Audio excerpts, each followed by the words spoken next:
नमस्कार, मैं हूं दिव्या और आप देख रहे हैं आंखें न्यूज 24। आइए सबसे पहले नजर डालते हैं आज के मुख्य समाचारों पर। नमस्कार, मैं हूं दिव्या और आप देख रहे हैं आंखें न्यूज 24। पटना के शंभू हॉस्टल में नीट छात्रा की मौत के बाद राजनीति हलकों में हलचल तेज हो गई। इसी क्रम में राष्ट्रीय लोक मोर्चा के राष्ट्रीय अध्यक्ष राज्यसभा सदस्य उपेंद्र कुशवाहा मृतक छात्रा के परिजनों से मिलने जहानाबाद पहुंचे, जहां वे नीट छात्रा के पैतृक गांव जाकर परिजनों से मुलाकात करेंगे। मीडिया से बात करते उन्होंने इस घटना को बेहद दुर्भाग्यपूर्ण और चिंताजनक बताया और उन्होंने इस दौरान क्या कुछ कहा है, सुनिए इस वीडियो में। घटना तो बहुत ही दुखद है, दुर्भाग्यपूर्ण है, ऐसी घटना नहीं होनी चाहिए, लेकिन घटना हो गई है। प्रशासन के लोग लगे हुए हैं, सरकार का पूरा ध्यान है उस पर कि जो कोई भी दोषी है छूटे नहीं और पीड़ित परिवार को न्याय मिले। अब इसी संदर्भ में पूरी जानकारी लेने के लिए परिजनों से मुलाकात करने हम भी जा रहे हैं। वहां जाते हैं और परिजन क्या कहते हैं, क्या उनकी सोच है, क्या घटना के बारे में उनके द्वारा जानकारी दी जा रही है, इस पर बात करेंगे और उसके बाद ही जो आवश्यक होगा प्रशासन तक, मुख्यमंत्री तक उनकी बातों को पहुंचाना उसको पहुंचाएंगे और इतना भरोसा हम दिलाते हैं कि न्याय निश्चित रूप से मिलेगा। एसआईटी की कार्यशैली पर सवाल उठा रहे हैं लोग, जाते हैं, देखते हैं क्या परिजन बोल रहे हैं इस पर, उसके बाद ही इस पर कोई टिप्पणी, लेकिन भरोसा प्रशासन पर करना चाहिए, सरकार पर भरोसा करना चाहिए। वो पटना गर्ल्स हॉस्टल के मामले में राजीव प्रताप रूडी का एक बयान आया है जिसके लिए तेजस्वी यादव जिम्मेवार है। इस बयान को आप कैसे देखें? अब रूडी जी ने किस संदर्भ में कहा है, कहां तक उन्होंने छानबीन की है, क्या स्रोत है उनकी जानकारी का, इसके बारे में तो हमको नहीं मालूम है, उस पर मेरी क्या टिप्पणी। नमस्कार, मैं हूं दिव्या और आप देख रहे हैं आंखें न्यूज 24। बिहार सरकार के मंत्री दिलीप जायसवाल ने दिल्ली में हो रहे कांग्रेस की बैठक पर कहा कि देखिए, कांग्रेस तो वैसे ही खत्म होने वाली है, राहुल गांधी के नेतृत्व में कांग्रेस खत्म हो चुकी है और उन्होंने क्या कुछ कहा, सुनिए इस वीडियो में। कांग्रेस इस देश के अंदर अपना जनाधार खो चुकी है। बैठक सभी राजनीतिक दल करते रहते हैं, केंद्रीय स्तर पर भी बैठक होती है, लेकिन इस बैठक का कोई नतीजा निकलने वाला नहीं है, इसलिए कि कांग्रेस आम लोगों के बीच अपना जनाधार धीरे धीरे समाप्त करते जा रही है और वैसे भी राहुल गांधी का नेतृत्व में कांग्रेस का डूबना तय है और कांग्रेस अब दिशाविहीन हो चुकी है। अपने देश की सुरक्षा एजेंसी पर सवाल उठाना, ऐसे ऐसे समस्याओं को सामने लाना जिससे कि देश के अंदर नफरत की भावना फैले, विदेशी ताकतों की भाषा बोलना, तो कांग्रेस का अब अंत आ गया है। नेता प्रतिपक्ष तेजस्वी यादव की सुरक्षा व्यवस्था हटाए जाने पर राजद का बयान आया है। राजद के मुख्य प्रवक्ता शक्ति सिंह यादव ने कहा कि नेता प्रतिपक्ष तेजस्वी यादव की सुरक्षा में कटौती की गई, यह बदले की राजनीति है, इसे राजनीति में गिरना कहते हैं। सत्ता पक्ष में बैठे लोगों अपने प्रदेश अध्यक्ष की सुरक्षा बढ़ा रहे हो और इधर उधर के जो नेता हैं उनका सुरक्षा बढ़ा रहे हैं और उन्होंने क्या कुछ कहा, सुनिए इस वीडियो में। नेता प्रतिपक्ष तेजस्वी यादव जी की सुरक्षा में कटौती की गई है, ये बदले की राजनीति है, ये घिरना है विपक्ष से सत्ता पक्ष में बैठे लोगों को। आप अपने प्रदेश अध्यक्ष की सुरक्षा बढ़ा रहे हो, अपने इधर उधर के जो नेता हैं उनकी सुरक्षा बढ़ा रहे हो, केंद्रीय मंत्री की सुरक्षा बढ़ा रहे हो, मंत्री की सुरक्षा बढ़ा रहे हो। सबसे ज्यादा अगर सत्ता में बैठे लोग होने को है, खौफ है, सत्ता पक्ष मानती है कि बिहार में कानून का राज बिल्कुल चरमरा गई है, आधा डूबी है शासन की। तो विपक्ष के नेता जो लगातार विभिन्न मुद्दों पर बोलते रहते हैं, उससे सत्ता पक्ष हिल जाती है। क्या सत्ता पक्ष को आईना दिखाना विपक्ष का धर्म नहीं क्या?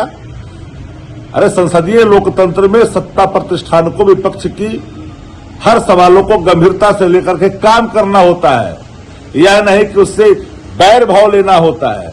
अब सुरक्षा में कटौती कर दी, इक्का दुक्का नेता जो आपके संगठन में है उनकी सुरक्षा बढ़ा रहे हो। अब विपक्ष के लोग को आप इस तरह से नजरिए से देखते हो, भाई ये तो मानो कि बैर है, ये मानो दुश्मन है। अरे विपक्ष है, दुश्मन नहीं है। यही तो लोकतंत्र की खूबसूरती है, सत्ता पक्ष और विपक्ष इस तरह के निम्न स्तर की राजनीति नहीं।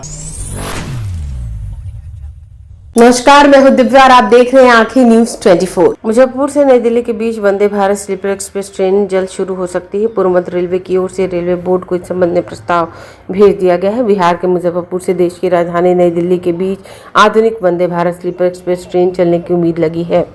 इसका प्रस्ताव रेलवे बोर्ड को भेज दिया गया है। पटना में क्षेत्रीय रेल उपयोगकर्ता परामर्शदात्री समिति की बैठक हुई। इस दौरान केंद्रीय राज्य मंत्री डॉक्टर राजभूषण चौधरी के प्रतिनिधि ZRCC ECR हरिराम मिश्रा ने बताया कि उन्होंने मुजफ्फरपुर से नई दिल्ली के बीच वंदे भारत स्लीपर के परिचालन की मांग की। इसके लिए पूर्व मध्य रेलवे ने रेलवे बोर्ड को यह प्रस्ताव भेजा है। बैठक में 6 सांसद, 1 विधायक और ZRUCC के 38 सदस्य मौजूद रहे। इसमें यात्री सुविधाओं में बढ़ोतरी और जन आकांक्षाओं से जुड़े मुद्दों पर सुझाव दिए गए। वहीं पूर्व मध्य रेल क्षेत्राधिकार में रेल अवसंरचना के विकास, यात्री सुविधाओं में बढ़ोतरी आदि के संबंध में सुझाव दिए गए। उन्होंने वंदे भारत, अमृत भारत के साथ नई ट्रेनों के परिचालन और ठहराव के लिए रेलवे का आभार व्यक्त किया। साथ ही 8 बजे के बाद मुजफ्फरपुर से नरकटियागंज के बीच ट्रेन चलाने का मुद्दा भी उठाया, जिस पर कहा गया कि इसकी अनुशंसा की गई है। इस रूट पर वंदे भारत एक्सप्रेस ट्रेन चलाने की मांग पिछले कई महीनों से की जा रही थी। पिछले साल दिसंबर महीने में भी केंद्रीय मंत्री राजभूषण चौधरी निषाद ने रेल मंत्री अश्विनी वैष्णव के सामने ओवरनाइट वंदे भारत की मांग उठाई थी। उन्होंने बताया कि रेल मंत्री ने दिल्ली मुजफ्फरपुर रूट को वंदे भारत से जोड़ने पर हामी भरी थी।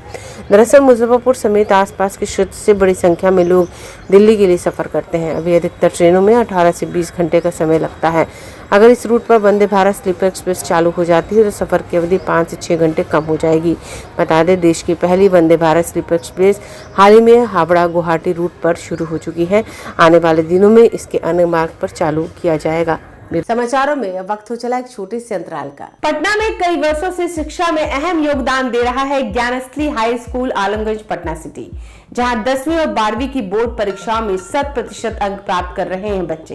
एक ऐसा स्कूल जहां न केवल होती है पढ़ाई, बल्कि साथ ही साथ होती है कल्चरल एक्टिविटी, स्पोर्ट्स एक्टिविटी से जुड़े गेम्स, मैथ ओलंपियाड से लेकर साइंस ओलंपियाड, जहां बच्चों के लिए स्कूल कैंपस अत्याधुनिक सुविधाओं से लैस, छोटे बच्चों के लिए वाहन और ट्रांसपोर्ट की विशेष सुविधा। तो देर किस बात की, आज ही कराएं अपना नामांकन Gyansthali high school Alamganj Patna city में, जहां नामांकन की प्रक्रिया जारी है। संपर्क करें पुलिस चौकी Alamganj main road near Alamganj थाना पटना बिहार 800007। ब्रेक के बाद आपका फिर से स्वागत है। नमस्कार, मैं हूं दिव्या और आप देख रहे हैं आंखें न्यूज 24। आगामी 26 जनवरी को गणतंत्र दिवस के मौके पर नई दिल्ली स्थित कर्तव्य पथ पर बिहार की झांकी नजर आएगी। इस बार की थीम सुपरफूड मखाना से जुड़ी हुई है।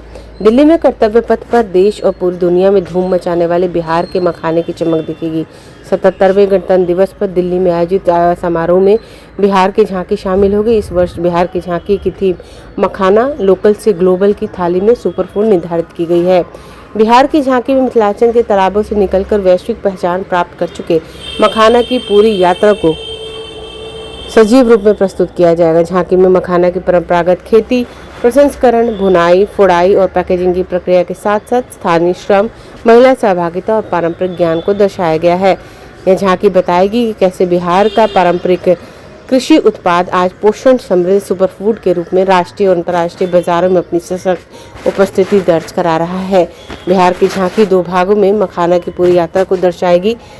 ट्रैक्टर खंड में कमल के पत्तों के बीच उभरा सफेद लावा मखाना आगे GI टैग का प्रतीक और किनारे पर मिथिला पेंटिंग की बॉर्डर होगी। इसमें एक और मिट्टी के चूल्हे पर लोहे की कढ़ाई में मखाना भूनती महिला, दूसरी ओर लकड़ी के मूसल से फोड़ता पुरुष का दृश्य पारंपरिक श्रम, महिला सहभागिता और स्थानीय कौशल को जीवंत रूप में प्रस्तुत करेगा।